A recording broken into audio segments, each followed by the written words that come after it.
All right. Good afternoon. I am Jessica Lynn Johnson, and I'm here with Brendan McDonald, who is the founder of the Go Journal, which I've been telling you guys about over the last month or two because I've been just so excited about this project that he's been doing.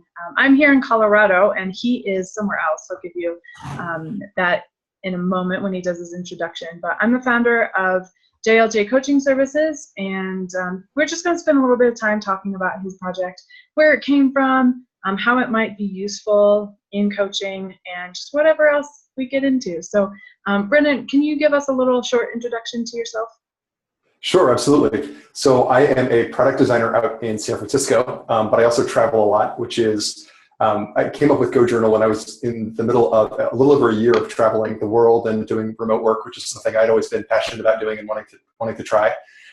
So I work in technology, but I've always been really passionate about because I actually help design the things that are starting to take over our lives. I've actually been kind of interested in counter programming. And so as the world around us gets noisier and noisier, particularly with social media, I've been looking myself at ways to take back my day from the distractions. And Go Journal is a piece of that for me.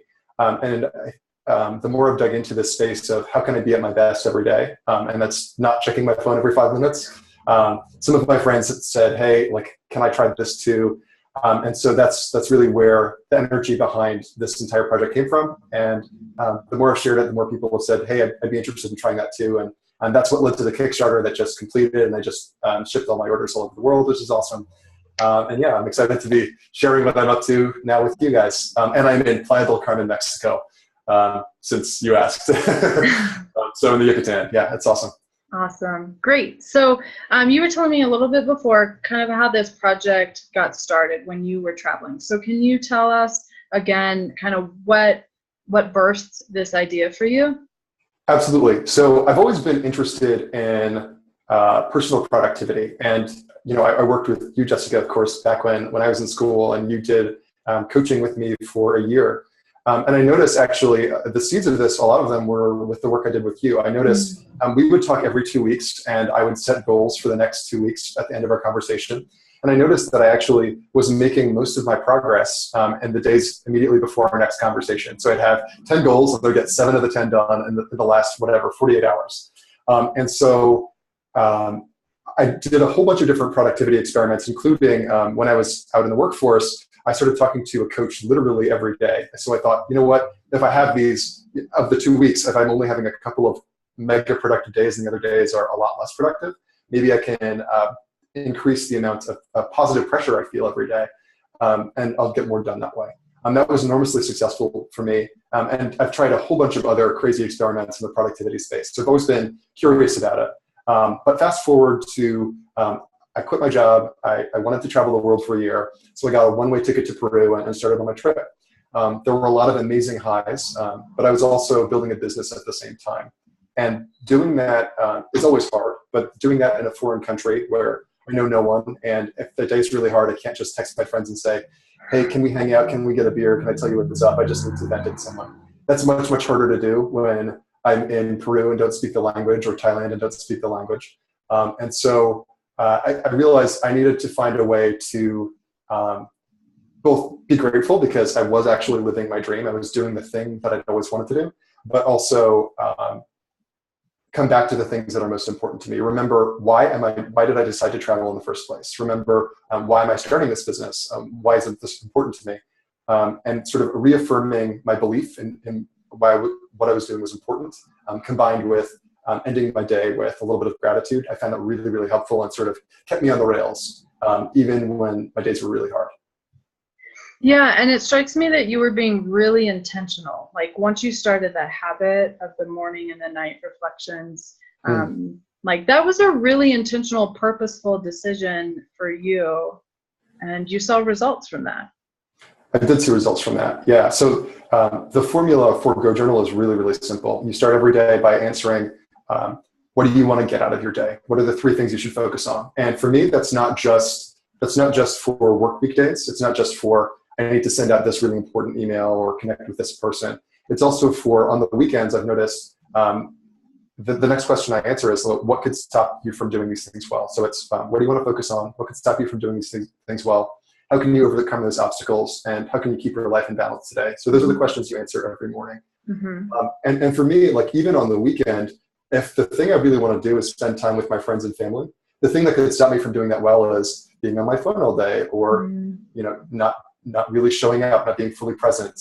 And so coming up with strategies around that, like if it's as simple as leaving my phone at home, it just it snaps me out of the routine of just always having everything on, always being connected, and actually making sure I'm focusing on the things that really matter. At work, of course, but also even on the weekend. Yeah. Yeah. And I love that is short in a sense, like it's designed for the first chunk when you're doing the planning and the goal setting. I think you outline an hour and a half to get through all of those first thoughts. And when I did it, that's about how long it took me. But then the nightly and daily reflections, I find that honestly, I can do them pretty quick, like maybe 5 to 7 minutes. Is that about the same amount of time for you? Yes. So I tell people 10 minutes a day, just because I think most people will take less time than that. But 10 minutes is sort of at the high end. And it's if people don't think that they have 10 minutes, they shouldn't try it. Really, I want to try it. But the thought is, you always want to tell people, like, put aside 10 minutes every day for it. And then if you're trying to take on a new habit, it's always good to do less than you think you have to do. Okay. And so it's good to just build that positive momentum of doing it every day. So yeah, I think 5 to 7 minutes is about right. And I've talked to users who like to answer all the questions at the end of the day, who like to do it all at the beginning. I do split it up. I find that particularly useful, but it's a flexible tool. Yeah. Yeah, it is flexible. Because one thing I've thought about is, like with my routine, I do some other journaling. I have a writing journal, I have a personal journal. Now I have my Go journal. And I'm a huge fan of journaling, but that's my personality. Like my brain works really well. It's very cathartic. I get a lot of realizations when I'm writing stuff out. And then I just love going back and reading from 2 or 3 or 6 months ago or a couple of years ago. But not everyone's like that. So I wasn't sure when I first started it if I actually wanted to do all the daily check-ins, like the morning and the evening part, but I realized I could do the weekly parts and do a once a week review if for me that felt, I don't know, appropriate. And I would imagine for you there's multiple sections for a reason. So can you tell us why you came up with all those different sections? Sure. So maybe I'll just do an overview of how it's laid out. Okay. So the heart and soul of the journal really is the daily exercises. So in the morning, it's all about what do I want to get out of my day, and a little bit of the resilience of, okay, well, what obstacles I'm going to face? How can I overcome them? In the evening, it's about putting your day in perspective. So the questions you answer in the evening are, what did I do well today? What could I do? What could I have done better? And what am I grateful for? And so combined, my intention is to have people both get more done, more out of their day, but also appreciate what they have in their life as well. A lot of people who are very driven and type A, it's a temptation to always look at what's next without appreciating what you already have. And I'm a firm believer in that most of joy and happiness is actually appreciating what you already have. But at the same time, there's a lot of pleasure in saying, I want to do these new things and serve these new people. But I think you've got to stop and take moments to appreciate what you already have. So the daily exercises, which take 10 minutes a day, are the heart and soul of the journal. The entire journal setup takes 3 months and quarterly goals. There's a couple of reasons that it runs on a quarterly cycle instead of an annual cycle. So the first one is it's actually like really thin and light, and I travel a lot, so I wanted something that could actually fit in my bag. And so it's basically the size of a printer paper folded in half, and it's the thickness of an iPhone, 1.5 iPhones. And so I wanted something that could fit in my bag, but it's also, I actually think that annual goals are often too distant for people to find them to be incredibly tangible. And so I think I've set annual goals in the past and just thought, oh, cool, like I have all this time to work on this. And goals that don't immediately decompose into action are just wishes. And so by setting shorter term goals, I think that it's great to dream big. So the first exercise in Go Journal is you look at where you want to be a year from now and what you want your life to feel like. And then you just pick 3 of those aspects, looking at different areas of your life, from career to family and friends, to how you want to take care of your health. So looking at your life, you just pick 3 things that you really want to focus on and go deep on over the course of the next 3 months. And so the idea there is by setting shorter term goals, you make more concrete goals. And so there's the daily exercises, the heart and soul, the thing you're going to do all the time. There's the one-time setup, which helps you look at what area of your life are you most excited to work on. And then there's weekly exercises that help you take a bigger step back, saying, okay, I have a week's worth of data on what was important to me, how well I did, things I'm really grateful for. So at the end of the week, like, what do I want to remember? What am I really grateful for? And what did I do well that I should keep doing? And what would I like to change about the next week? So for me, I found that rhythm to be really useful. Like, I think other journals have maybe monthly check-ins, but I really like smaller, more frequent check-ins, just because I find it's a lot more actionable when I learn something to just try something new tomorrow or the next week. Mm-hmm. Yeah, and I feel like when I said maybe I'd skip those parts, now that hearing that's the heart and the soul, and they don't take long, right? It take me just a few minutes in the morning and the evening. Maybe I'll keep trying them for a little bit longer and make the time to do them, because if that's really where all of the benefit comes from, then I don't want to skip that part. Yeah, I would encourage you to do what you find to be most valuable. So if you've tried some stuff for a couple of weeks and it's not working for you, don't keep doing it. The intention, I made GoJournal. Some people who love journaling have definitely picked it up, but it's also really designed for people who wouldn't otherwise keep a journal. Mm-hmm. And so a lot of the benefits of journaling are, even if you just write down about what makes you sad, there's a lot of studies that show that actually relieves a lot of stress. And so some of the things that you mentioned about journaling are absolutely true. Like, it's extremely cathartic, but a lot of people are afraid of the blank page. So everything in this journal is a question and answer format. So you never have to wonder what to say. It's literally, these are questions you already know the answer to, you're just not really thinking about them. Mm-hmm. You take a minute to think about really what's most important to you today, you know the answer, or you can get close enough that it's fine. Right. And so it's really about giving parameters to people who otherwise get all the benefits from journaling in a way that's really digestible. Yeah, that's awesome. I love the way you put that. And it makes me think of a friend of mine who surprised me, a couple of weeks ago. She got hers before I got mine. And so she sent me a picture of it. And I didn't even know that she had ordered one, but I put it in my newsletter, and I had shared it with her. And so she's not a big journaler, but she said, she sent me that picture, and then had a note about how she's just done the first couple of days and she's already really enjoying it and really appreciative of learning about this. Oh, I'm so glad. Glad. Yeah. So, and I also like what you said a few minutes ago about how a goal, like a year-long goal, isn't very actionable. And in a sense, that makes it just a wish. So if I were tweeting something, that's a great little phrase. I almost, I wish I could capture exactly what you said, but we're recording this, so I know exactly what you said.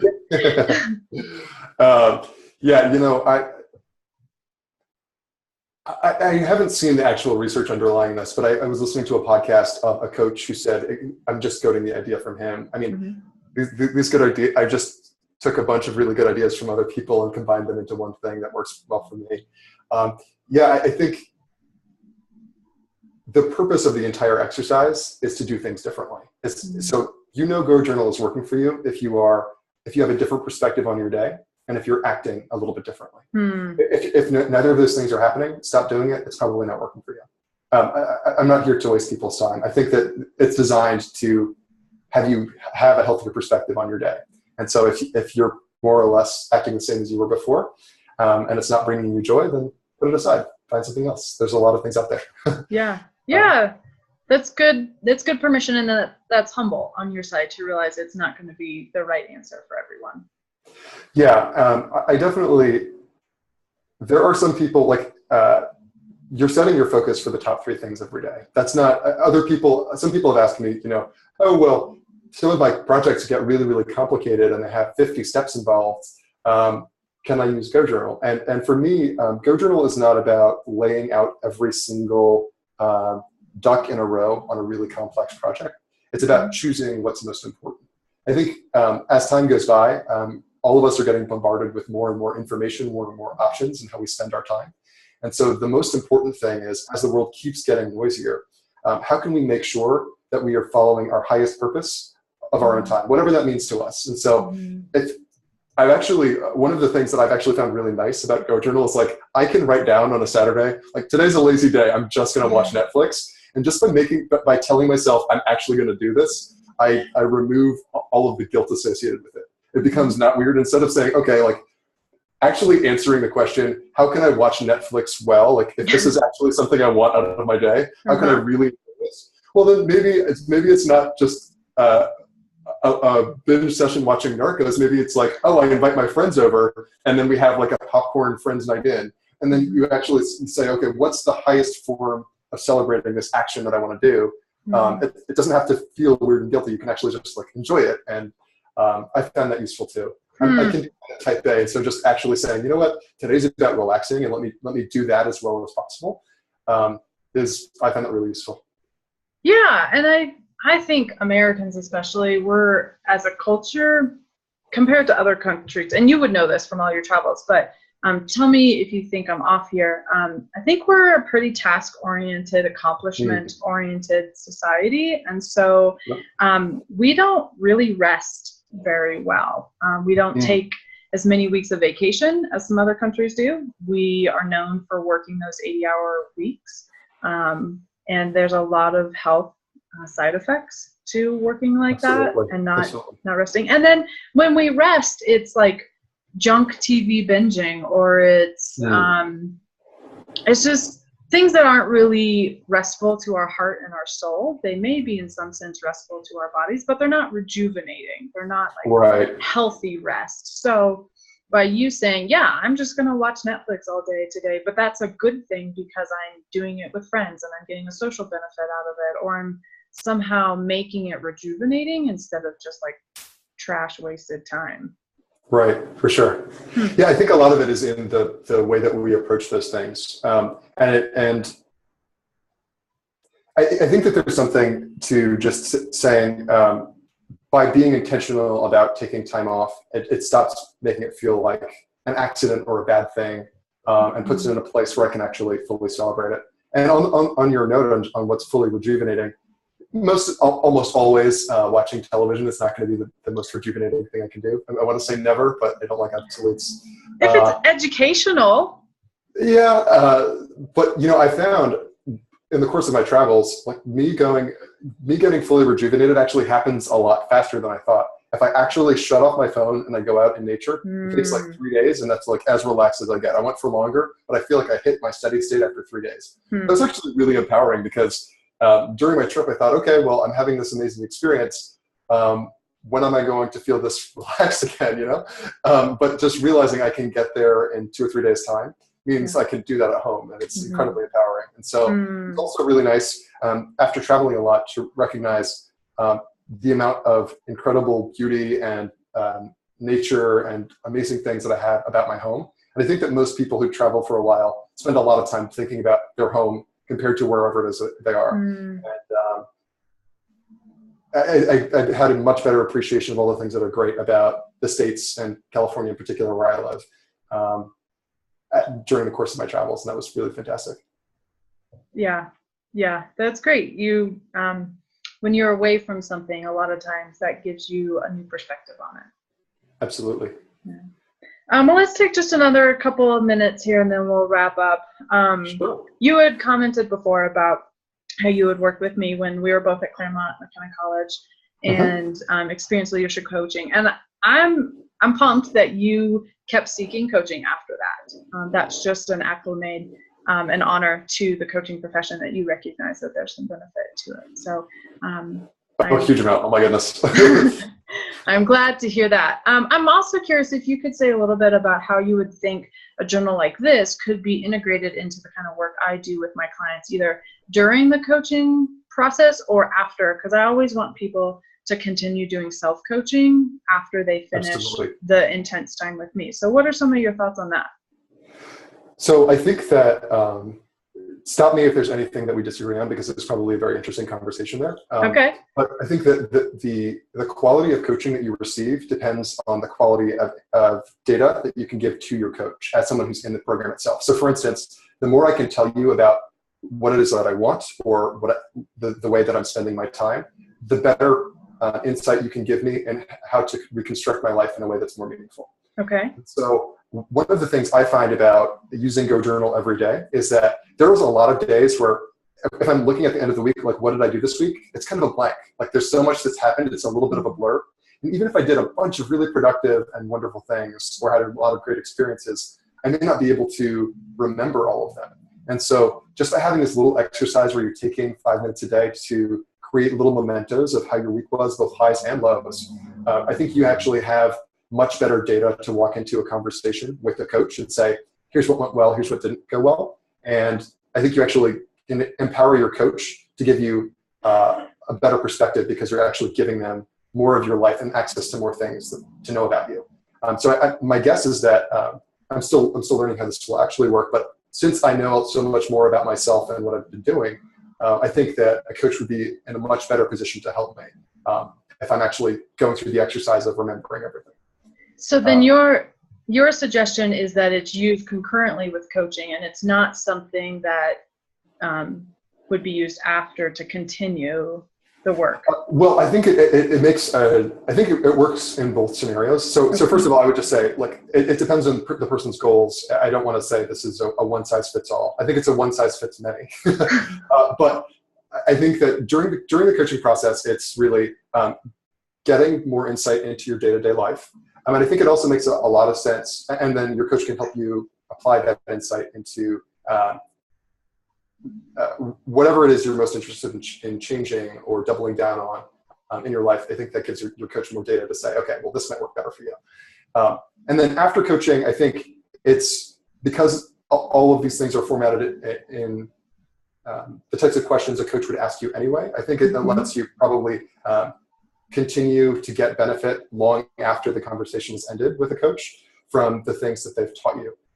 And so a coach might help you do some initial pattern recognition on, this is the thing that pulls you out of the moment. This is the thing that makes you less likely to do your best work or whatever it is you're interested in solving. And then with Go Journal, you're doing a reflection at the end of the day to say, okay, well, what worked for me today, what didn't? And so you can sort of continue to recognize those patterns in your own life after the conversation has ended.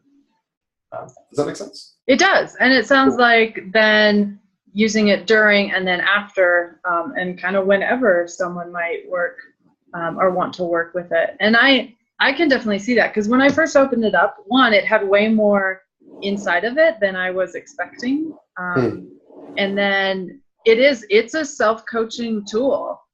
It is a lot of the same questions, like, what's the obstacle, or what could hold you back, or what are you thankful for? Like, a lot of your questions are similar to things that I might ask during coaching sessions. So I could see how it would tie in nicely with both the current work during coaching and then the afterwards, where people can keep those new kinds of ways of thinking fresh and keep them the momentum going for themselves. So. Absolutely. And I think if someone is, if I had to wave my hands and say, if coaches are going to use this is the most important time, I would say it would make the most sense during an off-ramp process. So if you know your coaching relationship is heading towards, is winding down, or someone's gotten what they need, I think it's a really good moment to you start using it together.